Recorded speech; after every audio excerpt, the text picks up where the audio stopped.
Maurício, obrigado, viu, Haroldo?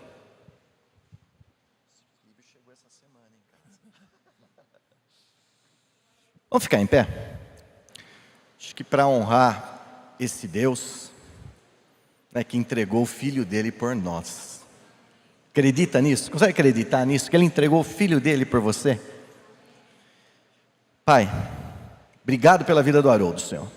Nós queremos também honrar aqui a vida dele, Pai, como um pai que tem sido para nós aqui, Pai. Que o Senhor levantou, Pai. O Senhor levantou lá dos Estados Unidos essa família para trazer para cá, Senhor. Isso é propósito do Senhor, não é propósito de homem. Obrigado, Senhor, pela força que o Senhor tem dado a essa família, Pai. Nós pedimos a renovação, Senhor, da força, Senhor, na vida do Haroldo, Senhor, a força física na vida dele, Pai. Que o Senhor toque mais e mais profundamente no coração dele, Senhor. Oh, Pai, agora pedimos pelo nosso coração, Senhor. Afofa, Senhor, a nossa terra, Senhor, para ouvir de Ti, Senhor. Prepara a terra, Senhor, para a semente cair, Senhor. Como o Galdino falou, para a gente obedecer, para a gente praticar, Senhor.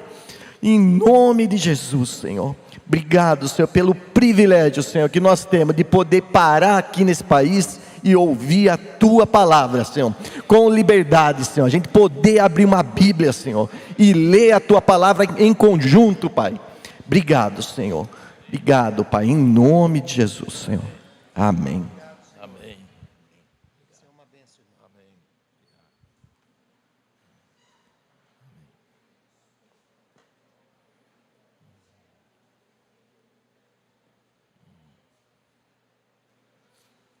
Bom dia.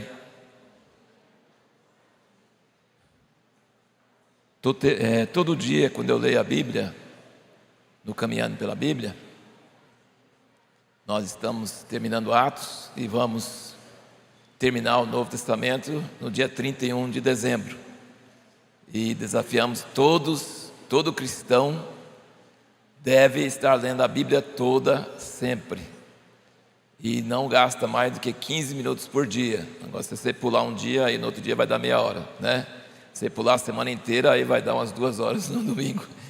Mas você não deve desanimar, você deve continuar e perseverar, porque vai ter dias que não vai ter mais Bíblia e nem no celular. Como na China hoje, já tiraram dos celulares, já proibiram qualquer coisa da Bíblia. Então você vai ter que ter a Bíblia no coração. Então, quanto mais você lê agora, e mais você grava, e mais você ama, quando chegar os tempos da sequidão, você será aquela árvore plantada junto ao rio. O Espírito Santo vai usar a palavra que está dentro de você. É bom você lembrar que no tempo de Jesus, os apóstolos não tinham livros. Livro não existia naquela época, existia pergaminho. E pergaminho existia nas sinagogas, lá no templo, e poucas pessoas sabiam ler. Tanto é que essas pessoas eram privilegiadas, chamadas de escribas. Eles que copiavam, não tinha máquina, não tinha gráfica, não tinha nada. E os discípulos e o próprio Jesus sabiam de cor. Quando Jesus atacou, quando o diabo atacou Jesus com dúvidas, com perguntas, Jesus não falou assim: deixa eu achar na Bíblia onde está escrito. Não, ele sabia de cabeça, né? Então, nós precisamos ler a Bíblia sempre. Nós precisamos ler a palavra sempre. E 15 minutos por dia não é muito para Deus te pedir do seu tempo, para você poder realmente ser uma pessoa preparada para os dias que virão e até para o próprio dia que você vai viver. E sempre que eu leio a Bíblia, eu costumo ler 1 ou 2 livros, poucas coisas juntos, antes de ler a Bíblia. E esse aqui eu estou terminando, de todo o coração. Conheço o autor, ele veio em Sorocaba uma vez, é companheiro do Asher, é mais velho do que o Asher, e é um ministério bem diferente do que o Asher, ele é um pastor. O livro chama De Todo o Coração. São capítulos muito curtos, que aliás eu gosto muito de capítulos curtos, 2 páginas só, você lê em 3 minutos, alguma coisa assim. E são meditações que mexem muito com a gente. E ele pega vários casos do coração na Bíblia inteira. E Deus quer pessoas de todo o coração. E ele fala de Davi, que Davi era um homem segundo o coração dele. Então assim, e ele mistura testemunhos da vida dele. E é um livro muito gostoso de ler, muito inspirador, e que eleva o espírito da gente para Deus. E é uma pessoa que eu conheço e que tem várias igrejas lá em Israel, mais no norte do país. Uma pessoa muito preciosa, muito cheia do Espírito Santo. Então eu indico muito esse livro aqui, de todo o coração. Eu queria que você então abrisse sua Bíblia em João capítulo 8.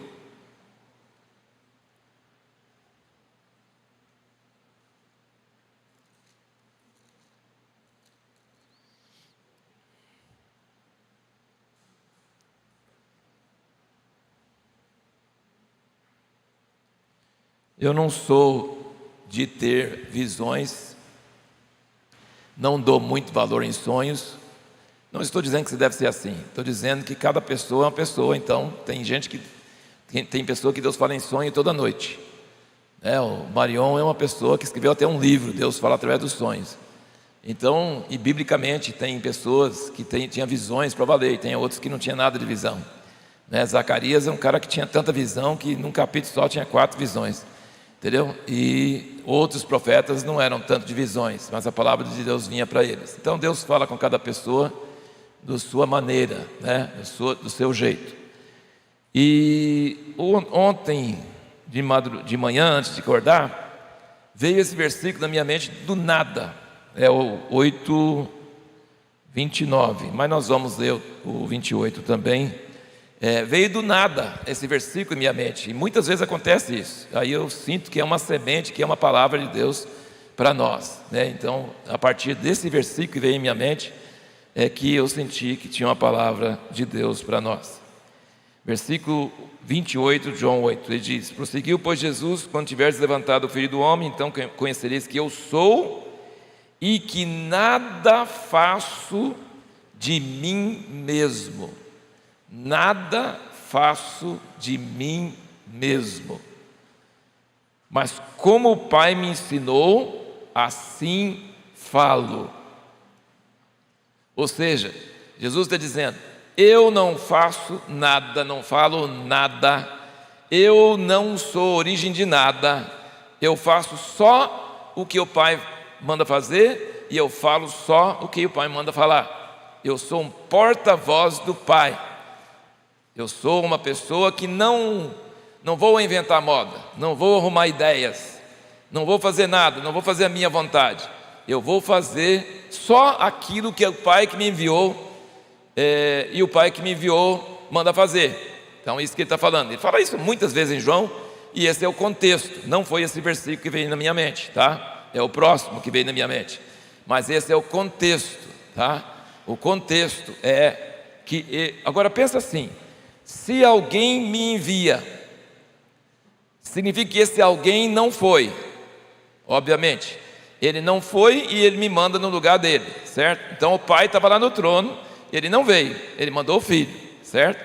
Aí o Filho só faz aqui na terra o que a pessoa que enviou ele, no caso o Pai, quis que ele fizesse, certo? Então, o Pai está lá no céu, manda Jesus, e Jesus está aqui na terra, e ele faz o que o Pai fala com ele para fazer, certo? Basicamente é isso.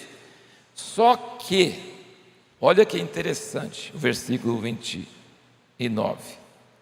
Aquele que me enviou está comigo. Aquele que me enviou, no caso, quem que enviou ele? O Pai. E eu lembrava, quando eu lembrei o versículo, eu não lembrei aquele que me enviou, eu lembrei: o Pai está comigo. Mas ele está dizendo isso: o Pai está comigo. Poxa, o Pai enviou ele e não foi. Ele que foi e o Pai ficou. Mas o Pai está comigo. Estou aqui, ele está lá, mas ele está comigo. Certo? Basicamente é isso. O Pai está comigo, não me tem deixado só, porque faço sempre o que é do seu agrado. Aqui tem uma condição.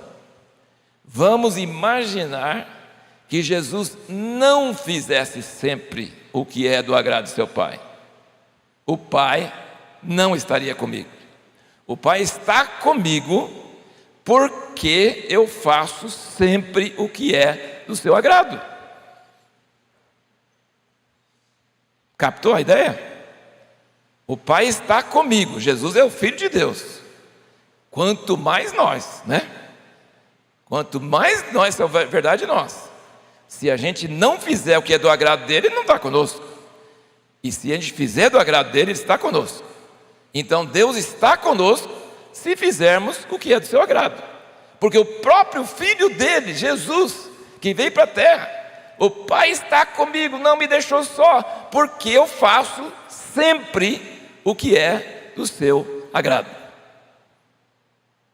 Presta bem atenção, porque faço sempre o que é do seu agrado. O Pai está lá no céu, enviou Jesus, Jesus fala e faz o que o Pai manda fazer, mas o Pai não está só lá não, está comigo também, e não me deixou só. Vai você, se vira lá, enfrenta os problemas só. Não, Ele está comigo, porque eu faço sempre o que é do seu agrado.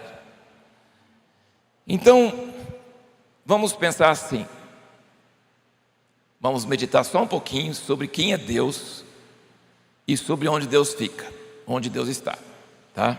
É muito importante, porque está dizendo, o Pai está comigo porque eu faço o que é do seu agrado. Logo, se eu não faço o que é do seu agrado, Ele não está comigo. Mas se Ele não está comigo, onde Ele está? Certo? Então vamos pensar sobre isso um pouquinho, o que a Bíblia fala sobre isso. Atos 17, uma pregação de Paulo para os gregos que não conheciam nada da Bíblia.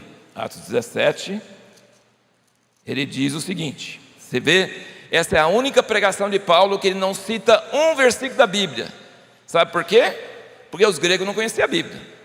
Então não adiantava ele falar assim, está escrito no tal profeta. Não adianta, eles não sabem nada. Então ele faz uma pregação inteira do Evangelho sem citar a Bíblia. É possível você pregar para a pessoa e falar com a pessoa sem citar versículo nenhum, porque o mundo é a Bíblia, certo? O mundo é a Bíblia. Então você não precisa impor sobre a pessoa um livro, uma coisa. Não, você pode pegar as verdades da Bíblia que estão na criação e pregar para a pessoa sem usar Bíblia. E Paulo fez isso. Você quer aprender a fazer isso? Faz. Esse aqui tem um resumo em Atos 17. Mas veja como é que ele fala. Atos 17, 24, ele diz: o Deus que fez o mundo, todo mundo dá para entender isso, né? Não precisa de Bíblia para entender isso. O Deus que fez o mundo e tudo que nele há, sendo Ele Senhor do céu e da terra, não habita em templos feitos por mãos de homens, nem tampouco é servido por mãos humanas, como se necessitasse de alguma coisa, pois Ele mesmo é que dá a todos a vida, a respiração e todas as coisas. E de um só fez todas as raças dos homens. Quem que é esse um só? Fala alto, gente, fala alto. Quem é esse um só? Quem é esse um só? Gente, eu não estou escutando nada ainda. Sou ruim de... Adão! Então ele está citando as verdades da Bíblia sem citar a Bíblia. Gênesis 1:1, no princípio criou Deus os céus e a terra. Mas os gregos não sabiam, eles achavam que tinha, não sei lá, Hércules e todos aqueles outros deuses loucos deles, aquelas coisas loucas deles, entendeu? Então, ele falou assim: o Deus que criou o mundo não precisa de ninguém servir Ele, não habita em templos, e de um só, que é Adão, fez todas as raças dos homens, inclusive os gregos, inclusive os romanos, inclusive os judeus. De um só fez todas as raças dos homens, para habitarem sobre toda a face da terra, determinando-lhes os tempos já antes ordenados, os limites da sua habitação. Quer dizer, Ele colocou cada povo no seu país, na sua cultura, na sua língua, e deixou cada um no seu lugar. Beleza. Para que Ele colocou eles? Para que buscassem a Deus. Ele colocou todo esse povo que nasceu de Adão para buscar a Deus. Ele não está no templo, ele não precisa de sacrifício, porque Ele que criou tudo, Ele já tem tudo, tudo já é dele. Mas Ele nos criou para buscar Ele. Se você busca Ele, significa que você está procurando Ele. Significa que talvez você não está achando Ele. Você está procurando onde Ele está, onde Ele está. Ele está querendo que os homens, os seres humanos, os filhos de Adão, busquem a Deus, tá? se porventura tateando, olha que coisa, o pudesse achar. E aí ele deu de entender, gente, esse Deus que criou o mundo, fez um homem, desse homem fez todas as raças, e aí ele criou para todo mundo ficar buscando ele, ele fica tateando igual a gente no escuro, será que está aqui, será que está ali, será que está aqui, será que está ali? E ele diz aqui, ó, se porventura tateando pudesse achar, o qual todavia não está longe de cada um de nós. Nós estamos buscando uma pessoa que não está longe, que não está longe. E aí o que ele diz? Ele cita um poeta da literatura deles lá, ele cita um poeta deles. Paulo não conhecia só a Bíblia não, conhecia toda a literatura dos gregos. Ele ia falar numa linguagem que eles conhecessem, entendeu? Aí ele diz, ele não está longe de cada um de nós, porque nele vivemos, dentro dele, nele vivemos, nos movemos e existimos, como também alguns de vossos poetas disseram, pois deles somos geração. Agora vamos para Salmo 139. Tem vários versículos para ler hoje, mas eu quero que você junte esses versículos e que você comece a pensar sobre você, na sua casa, no seu trabalho, no seu estudo, nessa semana, hoje mesmo, aqui dentro desse salão. Eu quero que você pense sobre a realidade que a Bíblia fala sobre Deus e sobre nós. Jesus saiu de lá e veio para cá, mas quando ele estava aqui, o Pai estava com ele. E aí, Paulo está dizendo que Deus não está longe, porque a gente está dentro dele, nele movemos, nele existimos, mas tem que ficar tateando para ver se acha ele. É um negócio confuso, não é? Você não acha um pouco confuso? Mas quando você vai orar também, você não acha um pouco confuso? Será que eu estou falando com alguém? Ou será que esse alguém não está aí? Entendeu? Deus é um pouco confuso mesmo, não é verdade? Ele criou a gente para ficar confuso, não é isso? Ele está ou ele não está? Ele está só se fizer o que ele agrada, ou ele está mesmo de qualquer jeito? Onde ele está? Mas nele movemos, nele existimos, dentro dele, mas tem que ficar tateando, procurando ele. Como é que faz? Salmo 139, rapidamente, gente. Salmo 139. Salmo maravilhoso. Começa pelo primeiro versículo. Senhor, tu me sondastes e me conheces. Tu conheces o meu sentar e o meu levantar. Quer dizer que Deus é o seu Big Father. Ele não é o Big Brother. O Big Brother fica te olhando através de câmeras e sabendo de tudo que você está fazendo. Lá na China é demais, sabe? Eles sabem o que todo mundo está fazendo o tempo todo, bilhões de pessoas. Não tem uma inteligência artificial maior, não tem um sistema de câmeras maior, e até a expressão de rosto eles sabem quase o que a pessoa está pensando. É um negócio horrível, é o Big Brother, é o 1984, escrito lá, terrível. Mas Deus não é o Big Brother, Ele é o Big Father. Ele está de olho em você o tempo todo. Tu conheces o meu sentar e o meu levantar. De longe entendes o meu pensamento. Quer dizer, eu estou ainda pensando em pensar e já sabe o que eu vou pensar. De longe, já adivinha o que eu vou fazer. Ele já vai fazer isso. Os pais com os filhos pequenos já sabem disso, né? Já sabe direto na hora. Ele vai fazer isso, depois vai fazer aquilo. A gente sabe direitinho, o pai sabe. E Deus sabe de longe o nosso pensamento. Ele sabe que se você está nutrindo dentro de você uma tentação, você não está pecando ainda, mas você está alimentando aquela fantasia. E se, poxa, o que aconteceria se eu fizesse isso, fizesse aquilo, aquelas fantasias? E você vai alimentando, uma hora dá a luz e vira o pecado. Não sei como é que eu fui fazer isso. Mas você ficou alimentando um tempão. Então Deus de longe entende seu pensamento. Ele já prevê que você vai pecar se você está nutrindo essas coisas, entendeu? Ele já sabe. E você também devia saber se tivesse acordado. Mas está dormindo, então você deixa, né? Não estou fazendo nada, não tem nada de errado. Então, não estou fazendo nada, estou só no pensamento. Então não tem problema. Tem problema, porque o pecado concebido no coração, ele um dia vai à luz, entendeu? Um dia ele vem à luz, ele é concebido, depois ele vem à luz. De longe entendes o meu pensamento, esquadrinhas o meu andar, meu deitar, Às vezes você fala assim: não, mas eu fiz de bom coração, eu fiz assim sem nada, e a pessoa ficou ofendida comigo. Quando deixa Deus esquadrinhar, ele fala assim: não, a outra pessoa discerniu muito bem que você está querendo ser melhor do que ela, você está querendo ganhar a discussão, que você está querendo rebaixar ela, você está querendo tomar a posição dela. Deus discerne essas coisas, você não discerne, mas Deus discerne. Ele esquadrinha, Ele sabe não o que você fez, não o que você pensa que fez, não como você se vê. Ele vê você como você é de verdade, e Ele ama você apesar disso. Isso é demais, né? Saber toda essa sujeira e tudo, Ele nos ama assim, é muito maravilhoso, né? Mas dá um pouco de medo, não dá? Deus sabe tudo, Deus sabe tudo. A gente passa no aeroporto, naquele negócio, mostra tudo, né, que tem dentro de você, mas não mostra o pensamento, né? Não mostra nada, Deus sabe o pensamento. Raio-x dele é mais forte um pouco. Esquadrinhas meu andar, meu deitar, conhece todos os meus caminhos, sem que haja uma palavra na minha língua. Eis que o Senhor tudo conheces. Tu me cercaste em volta, tu me cercaste em volta. Não tem câmera só na frente, não tem só aqui. Ele tem câmera na frente, atrás, por dentro, ao lado. Ele está em todo lugar.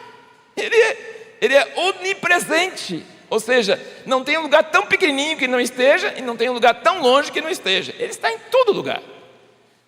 Deus está em todo lugar. Não tem jeito de escapar desse Deus. Tu me cercaste em volta, puseste sobre mim a tua mão, tal conhecimento é maravilhoso demais para mim, elevado é, não o posso atingir. Vê o versículo 7.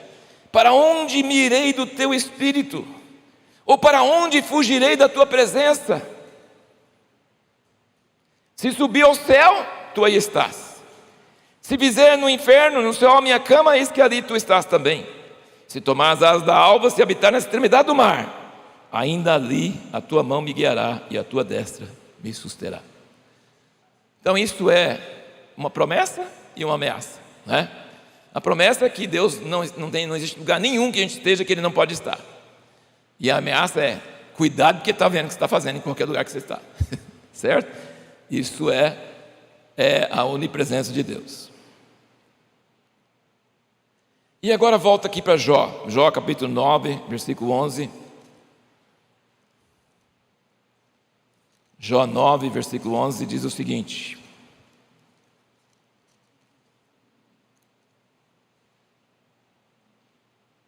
eis que ele passa junto a mim e não o vejo. Sim, vai passando adiante, mas não o percebo. Então agora nós estamos começando a entender por que Deus está em todo lugar, e nós estamos dentro dele, está ao redor de nós, e a gente tem que ficar tateando, procurando ele. Porque Jó está falando assim: eu sei que ele está aqui, mas não consigo ver, não consigo sentir, não consigo perceber. Aí ele passa para cá, passa para lá, eu não sei, mas que ele está, só não vejo. Então, se você não está vendo, se você não está sentindo, você tem que buscar, concorda? Tem que buscar, mas não é porque está longe, é porque você não está conseguindo discernir a presença dele, mas que ele está perto, ele está. Então Jó ficava incomodado com isso. Eu estou sofrendo aqui terrivelmente, esses amigos metendo língua em mim, e o Senhor está onde? Está aqui, mas não vejo. Entendeu? Essa é a frustração de Jó. E Jó 23, ele repete isso ainda com mais força. Jó 23, versículo 8, ele diz: eis que vou adiante, mas não está ali. Volto para trás, não o percebo. Procuro à esquerda, onde ele opera, mas não o vejo. Viro-me para a direita e não o diviso. Mas ele sabe o caminho porque eu ando. Provando-me ele, sairei como o ouro. Amém?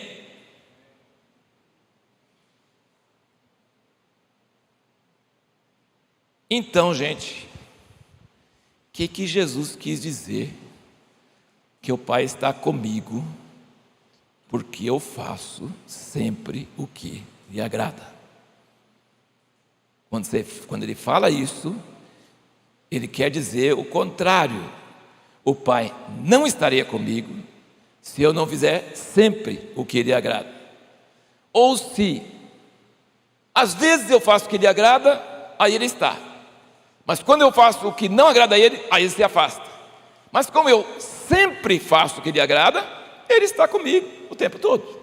Ou seja, é uma presença condicional. Se eu faço o que lhe agrada, ele está comigo. Se eu não faço, ele não está comigo. Mas a Bíblia diz que Ele sempre está em todos os lugares. Mas a gente tem dificuldade de perceber, certo? Isso aí é Bíblia.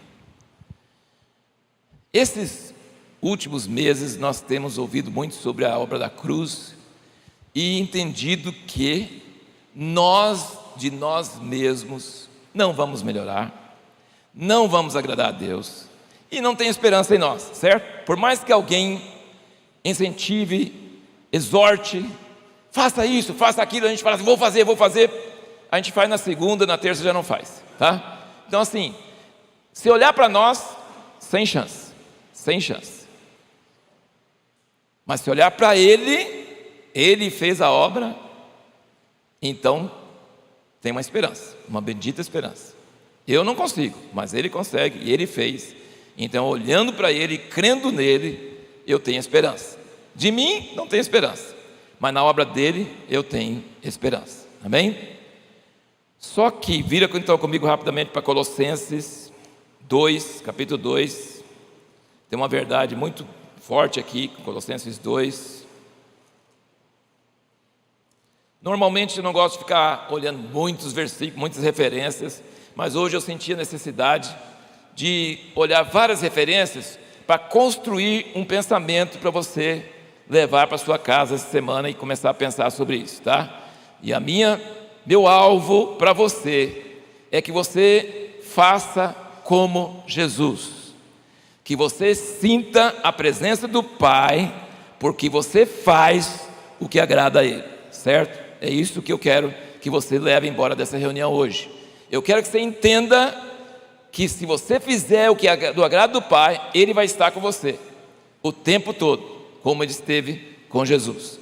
Mas a gente precisa entender como funciona isso, tá? Então, nós já vimos que Deus está em todo lugar, mas a maior parte do tempo a gente não enxerga Ele. Por exemplo, a gente não está enxergando Ele aqui, mas Ele está aqui, certo? Ele está aqui, Ele está na sua casa, Ele está nas suas horas de choro, nas suas horas de insônia, nas suas horas, Ele está em todo lugar, não tem jeito de fugir dEle, Ele está em todo lugar. Então Ele está, nele existimos, nele movemos, Ele está mesmo, não tem jeito de fugir dEle, Ele está em todo lugar, Ele enche tudo. Mas você, a maior parte do tempo, não sente a presença dEle, e você sente só. E Jesus dizia, Ele não me deixou só, Ele está comigo. Então isso é diferente, tá? Deus deixou as pessoas tateando, buscando, mas Jesus não tinha que ficar tateando, buscando não. Ele sabia que Deus estava com ele, porque ele fazia sempre o que agradava ao Pai. Aí vem a pergunta, então como é que eu faço para agradar ao Pai? Aí, vamos ver aqui Colossenses 2, versículo 6. Portanto, assim como recebestes a Cristo Jesus, o Senhor, assim também nele andai. Do mesmo jeito que você creu nele para converter, para ser salvo, continua crendo, anda desse jeito. Não fica só uma experiência no passado, você levantou a mão, aceitou Jesus, foi batizado. Não, continua, do mesmo jeito que você foi salvo, continua andando. Assim que você recebeu, anda desse jeito. Romanos 8, ele fala até mais claro isso. Porque tem muita gente que começa crendo que Deus perdoou seus pecados passados, mas não continua crendo que Deus pode te dirigir hoje, que pode te dar força hoje, que pode te dar poder hoje. E Deus não deu só perdão, Ele deu o Espírito Santo, que é o poder de Deus, para você agradar a Deus, amém? Você não consegue agradar a Deus, mas o Espírito Santo em nós consegue. Então Ele nos deu um presente, Ele nos deu uma dádiva, Ele nos deu o Espírito Santo. Andando no Espírito, eu posso agradar a Deus, e se eu agradar a Deus, o Pai está comigo, amém? Romanos 8, ele diz, versículo 5, ele diz, os que são segundo a carne inclinam-se para as coisas da carne, mas os que são segundo o Espírito para as coisas do Espírito, porque a inclinação da carne é morte, mas a inclinação do Espírito é vida e paz. Por conta da inclinação da carne, inimizade contra Deus, pois não é sujeito à lei de Deus, nem em verdade o pode ser. E os que estão na carne não podem agradar a Deus. Eu quero agradar a Deus para que o Pai esteja comigo. Mas se eu estou na carne, eu não posso agradar a Deus. Mas se Ele morreu na cruz, Ele deu o seu sangue por nós e derramou o seu Espírito, então eu posso agradar a Deus e eu posso ter a presença de Deus todo o tempo todo. Mas não na carne. Se eu andar na carne, nada feito. Se eu andar no Espírito, aí sim, aí vai dar. Os que estão na carne não podem agradar a Deus. Vós, porém, não estáis na carne, mas no Espírito. Se é que o Espírito de Deus habita em vós. Mas se alguém não tem o Espírito de Cristo, esse tal não é dele. Agora o versículo 12. Portanto, irmãos, somos devedores não à carne, para vivermos segundo a carne. Porque se vivermos segundo a carne, há vez de morrer. Mas se pelo Espírito mortificardes as obras do corpo, vivereis. Pois todos que são guiados pelo Espírito de Deus, esses são filhos de Deus. Irmãos, prestem bem atenção, que eu estou querendo ser bem simples e bem objetivo para você gravar.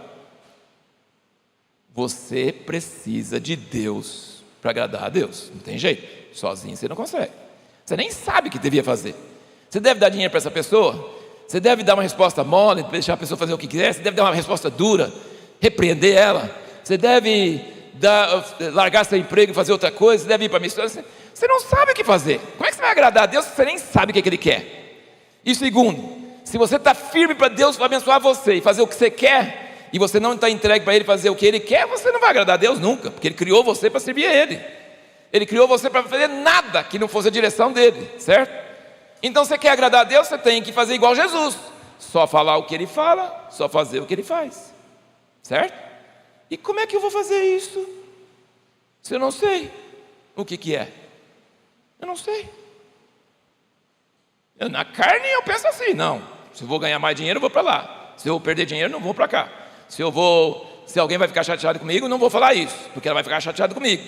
Então assim, eu uso minhas razões, vem de mim, a minha lógica.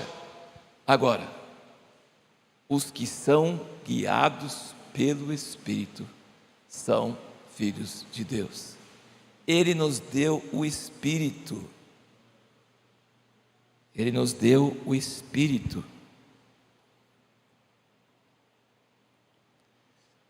Anota aí, João, não vou ler aqui porque não precisa. João 14, 15 a 20. João 14, 15 a 20, versículo 23, ele diz: não vos deixarei órfãos, voltarei para vós. Ele falou: o Pai não me deixou só, Ele está comigo. Eu estou indo embora, mas não vou deixar vocês órfãos. Não vou deixar vocês órfãos. O Espírito Santo vai estar com vocês. Está com vocês agora e vai estar com vocês depois. Ele está com vocês. E Mateus 28, 20. Mateus 28, 20 é o último versículo de Mateus. Ele diz o quê? Eu estarei com vocês todos os dias, até a consumação dos séculos. Amém? É promessa dele. Não vos deixarei órfãos, e eu vou estar com vocês todos os dias, até a consumação dos séculos. A consumação dos séculos não chegou ainda, então Ele estará conosco todos os dias, até a consumação dos séculos.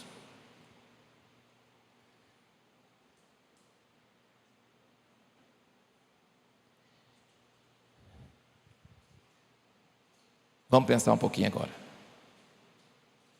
Deus está presente o tempo todo, mas muitas vezes a gente não percebe. Jó estava super frustrado. Ele passa aqui, não vejo nada. Não sei onde ele está. Paulo falou: nós estamos dentro dele, movendo nele, mas a gente fica tateando, procurando, e Deus quer que a gente fique procurando. E Ele cria a gente para ficar buscando. Beleza. Jesus falou que não vai deixar a gente só, e não vai deixar a gente órfão. E se a gente tem o Espírito, a gente é guiado pelo Espírito. Então a gente tem a presença. A gente tem essa presença. Agora deixa eu falar um negócio com vocês muito importante. Muito importante. Você sabe que é possível você estar perto de uma pessoa fisicamente e estar muito longe dela? Você sabia disso? Você está perto dela, mas você está fazendo coisa que ela não gosta. Uma barreira é levantada, certo? Uma barreira é levantada. Só porque você está fazendo coisa que Deus não gosta, você perdeu o Espírito Santo? O Espírito Santo veio habitar em você, depois ele vai embora, depois ele volta, depois ele vai embora. Não, não. Você é a habitação do Espírito de Deus. Deus habita em você. Só porque algumas vezes você, infelizmente, a maioria do tempo você não está agradando a Ele, não quer dizer que Ele foi embora. Ele está em você. Você não perdeu a salvação. Você simplesmente está andando na carne. Você simplesmente não está recebendo a direção de Deus. Você simplesmente não está fazendo nada que Ele gosta. Então Ele está junto de você, perto de você, mas está de mal com você. Ele está de mal com você, ele está carrancudo. Ele fala assim: que nojo, não gostei, ai, isso não é comigo. Mas ele está com você. Você não perdeu a salvação por causa disso. Você simplesmente afastou a sua presença, nesse sentido que Jesus falou: a presença, Pai está comigo, não me deixou só, porque eu não faço nada que faz ele ficar de cara feia. O Pai estaria com ele mesmo que ele não fizesse, mas ele não ia sentir uma distância entre os dois. O Pai estaria de mal com ele, certo? Eu não mandei você para isso. Por que você está falando isso? Por que você está fazendo isso? Você está me mal representando, não é assim que faz. Então o Pai ia estar bravo com ele. Mas ele falou: o Pai nunca está bravo comigo, porque eu sempre faço o que lhe agrada. Então a questão não é que Deus se afasta de você. Você não tem jeito de escapar dele, ele está com você o tempo todo. Mas você quer que ele fique de mal de você? Você quer que ele olhe para tudo que você fez no dia e fale assim: não foi essa obra que eu criei para você, não foi isso que eu escrevi no meu livro para você fazer, não era isso que eu planejei para você, para esse dia. Aí quando você chega no último dia, você foi salvo porque você creu em Jesus, mas no último dia ele pega tudo que você fez na vida e fala assim: nossa, vamos botar fogo para ver o que que fica, e queima tudo, porque tudo é madeira, palha e feno. Você é salvo, mas tudo que você fez não vale nada, porque você não andou na presença de Deus, porque você não ouviu a voz de Deus. Por isso, irmãos, é possível ser salvo, mas não agradar a Deus. É possível ser salvo e não fazer a vontade de Deus. E é possível ser salvo e não sentir essa presença, essa direção de Deus. E é isso que é trágico. E por isso nós precisamos nos exortar sempre sobre a importância e o privilégio de ter a presença conosco. Efésios 4, versículo 30.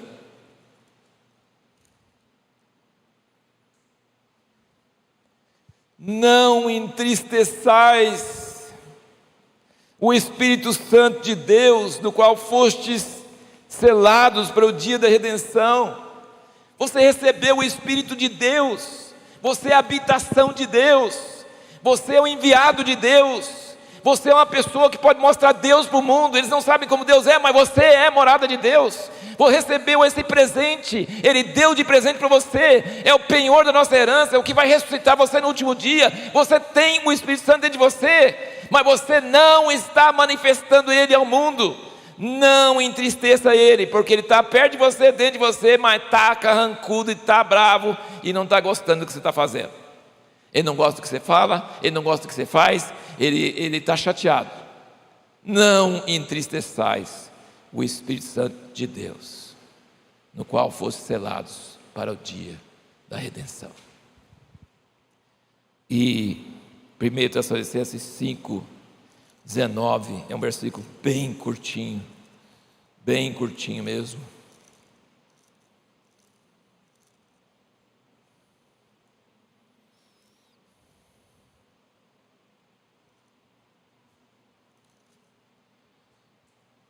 não extingais o Espírito. Não apagueis o Espírito. Não extingais o Espírito.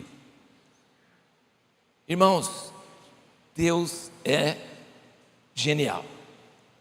Ele é o Todo-Poderoso. Ele poderia soprar assim fraquinho e nós viraremos fumaça. Ele tem tanto poder que Ele podia acabar conosco. Mas Ele manda um Espírito tão mansinho que a gente pode apagar Ele. Já pensou? Ele não vai forçar você a fazer nada. Ele não vai gritar no seu ouvido. Ele nem vai ser aquele grilo falante no ouvido de Pinóquio. Pinóquio, está errado, está errado, está errado, está errado. Não, ele vai ficar.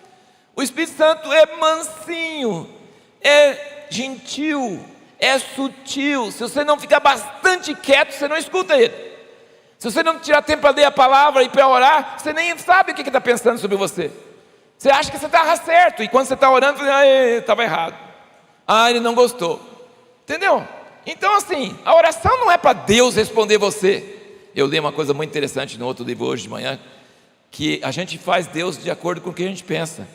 Aí o autor falou assim, depois que eu termino de orar, eu falo assim, se eu fosse Deus, eu ia responder minha oração agora. Por quê? Por que não responde logo? Porque se eu fosse Deus, a coisa certa é ele responder logo. Por que demora? Porque Ele é Deus. Entendeu? E você não é. Entendeu?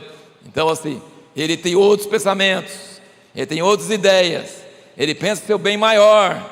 Ele não quer te agradar agora. Ele tem muita coisa na cabeça dele. Os pensamentos dele são muito mais altos. Então você não é Deus. Então você ora e fala assim, Deus, mas por que você não responde logo? Aí, você é Deus? Não. Então respeita Ele, porque Ele que é Deus. Você apenas está pedindo a Ele como uma criança. Então, a Bíblia diz que se nós tivermos o escudo da fé, nós podemos apagar todos os dardos inflamados do inimigo. O inimigo manda aquela seta incendiada, e a gente tem o escudo da fé, a gente apaga os dardos inflamados do inimigo. Vem fogo contra nós, a gente apaga o fogo, a gente extingue o fogo. O dardo vem, está pegando fogo, mas não pega fogo em nós, porque nós temos o escudo da fé, apaga os dardos inflamados do inimigo. Mas o Espírito é uma chaminha fraquinha lá dentro de você, bem fraquinha. Não apagueis o Espírito. Você já teve a experiência de alguém falar com você, uma criança, ou um incrédulo, ou alguém que você não respeita, falar uma palavra para você e você sabia que é a palavra de Deus, mas você nem deu bola? Quem é você me falar isso? Está apagando o Espírito. Presta atenção. Deus usa até burro para falar, então Ele pode usar qualquer um, não é verdade? Se Ele usou o jumento para falar, Ele pode usar qualquer um. Presta atenção, o Espírito Santo não é um fogaréu, ele é uma chaminha. Então você precisa tomar cuidado para não extinguir o Espírito. Você está pedindo, e às vezes a resposta está bem na sua frente, e você não está dando ouvidos, você não está prestando atenção. E gente, nenhum de nós é igual ao outro, nenhum. No teclado de Deus não tem Ctrl+C, Ctrl+V, certo? Não tem. Ele não aplica a mesma coisa para todas as pessoas. Cada pessoa é única, e a vontade de Deus é único, sabia? Ninguém é cópia de ninguém, ninguém é igual ao outro. O jeito que Deus fala com você não é o jeito que fala comigo. Então assim, não tem jeito de copiar os outros, e não tem jeito de cobrar dos outros e julgar o outro, não tem.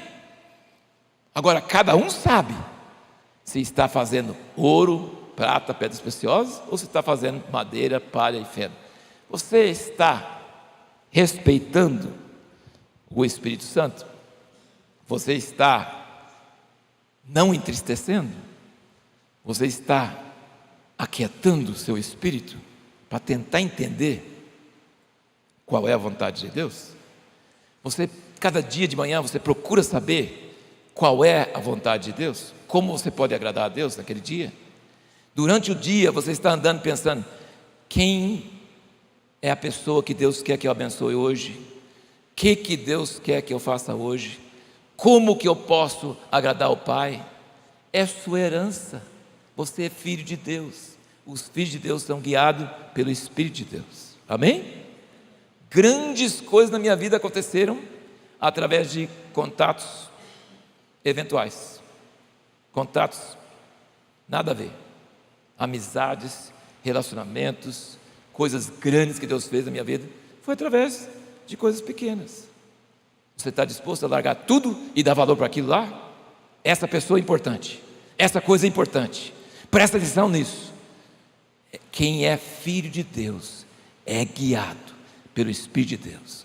O Espírito é nossa promessa, o Espírito é um dom, o Espírito é o Consolador, o Espírito é a melhor coisa que nós podíamos receber, e através do Espírito a gente consegue agradar a Deus e sentir a presença. O Pai está comigo, não me deixou só, porque faço sempre o que me agrada. Vamos orar. Senhor Jesus, dá-nos ouvidos para ouvir, dá-nos coração para entender, dá-nos sensibilidade, ajuda-nos a parar qualquer coisa que estivermos fazendo, se o Espírito Santo dá uma sugestãozinha para nós, ajuda-nos a arrepender de qualquer coisinha que o Espírito Santo nos repreende, nos critica, o Espírito Santo fala, para com isso, não gostei disso, ajuda-nos a arrepender na hora, ajuda-nos a arrepender na hora, ajuda-nos a ser tão assim sensível ao Teu Espírito, como um barquinho de vela no meio do mar com a brisinha, que a brisa do Espírito possa tocar nossas vidas, que a brisa do Espírito possa nos levar onde o Senhor quer nos levar. Não sabemos de onde vem nem para onde vai, é o Espírito do Senhor, é quem nascido do Espírito do Senhor, é assim.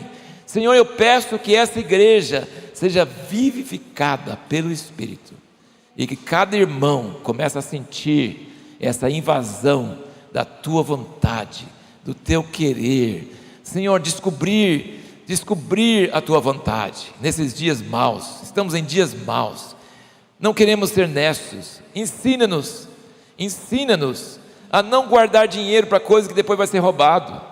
Ensina-nos a não trabalhar fabricando uma coisa que vai ser queimada. Ensina-nos a entender a Tua perfeita vontade. Ensina-nos a investir naquilo que o Senhor quer para a eternidade. Nós não sabemos nem o nosso futuro, nem o futuro desse país, nem o futuro do mundo. Nós só sabemos que o Senhor tem tudo nas Suas mãos. O Senhor governa as nações. O Senhor é todo poderoso. E nós queremos terminar nossa vida fabricando ouro, prata e pedras preciosas. Nós queremos algo que passe pelo fogo e ainda fica. Em nome de Jesus, Senhor, nos ajuda. Nos ajuda. Nos ajuda, Senhor, por amor do Teu nome, Senhor. Não deixe-nos ser levianos, não deixe-nos ser distraídos, não deixe-nos estar dormindo, não deixe-nos ser embriagados. Ajuda-nos a estar atentos à Tua voz. Aleluia, Jesus. Eu acho que os mais antigos aqui conhecem aquela música Divino Companheiro no Caminho. Se você tiver a oportunidade, não vai conseguir cantar? Vai conseguir cantar? Não? Vai? Vamos cantar então. Essa música tem voltado para mim muito. E refere um pouco àquela cena dos discípulos no caminho de Emaús. Fica conosco, Senhor, fica conosco. E também outra dica então. Põe isso no YouTube, põe na sua casa, põe todo dia. Sabe, cultiva. O título dessa mensagem que eu dei é Cultivando a Presença. É cultivar a presença de Deus. E se você tem aquele livro antigo que nós vendemos muitos aqui, acho que muitos de vocês já têm, chama A Presença, de Bill Johnson. Leia de novo, tá? A presença. Não tem nada mais precioso para nós do que a presença. Não tem nada mais precioso para nós do que a presença. Cultive a presença, valorize a presença. Chore quando você perde a presença. Fale igual Jó. Estou olhando aqui, não estou achando. Busque. Ele quer que você busque, Ele quer que você fique tateando. Ele quer. Isso faz muito bem para nós. É muito bom para nós buscar a presença. Vamos valorizar a presença e vamos largar tudo quando a presença chega. Amém? Largar tudo.